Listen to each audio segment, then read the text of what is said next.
You know, when we started 33 years ago, teaching pranayama, yoga, meditation and all world over, there was so much prejudice. We had to face so many oppositions. People thought it is something of the devil, and anything coming from the east, they had a lot of prejudice. They thought yoga or yogi means one who is standing on the nails or have ashes all over the body, with a very lean body and having a lot of matted hair. This was the picture that people would get in their mind when we talk about yoga. I mean, it was a very difficult job to break the prejudice.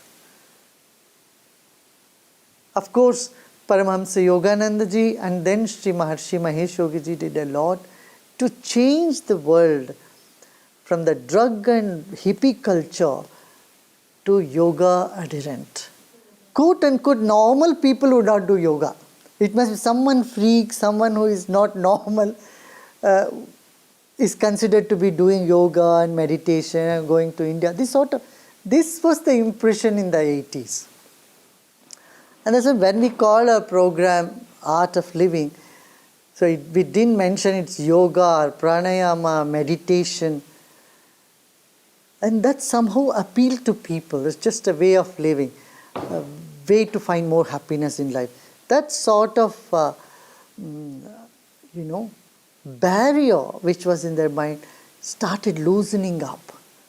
Over the years, when young people started taking meditation, yoga, these practices, today the scenario is different.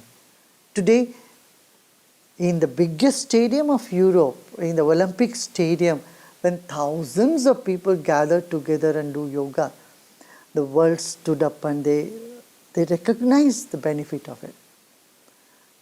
Similarly, there are yoga clubs all over now, meditation. Again, yoga doesn't mean only just asanas. Yoga is a lifestyle. Yoga is that which keeps your body free from disease, your mind free from confusion, intellect free from inhibition, and memory free from trauma. A general well-being gets generated by doing these practices. Without a state recognition or state support, no knowledge can flourish or sustain itself. Even for sports, there is state support. For soccer, for cricket, for example, any game, the country stands behind that. But for yoga, this was not the case. Yoga was like an orphan. Nobody to own, nobody to certify, and nobody to spread the message of the goodness that yoga does to us. And I'm glad that our Prime Minister Narendra Modi had proposed for a yoga day. And just imagine, the longest day, the 21st of June, has been declared as the World Yoga Day. I'm happy and I congratulate the United Nations and all its 177 members who have supported this initiative. See, it's through yoga we can create able citizens, peaceful citizens. We can put an end to the violence that's happening in the world all over. And yoga is that which unites people across religion, race, nationality.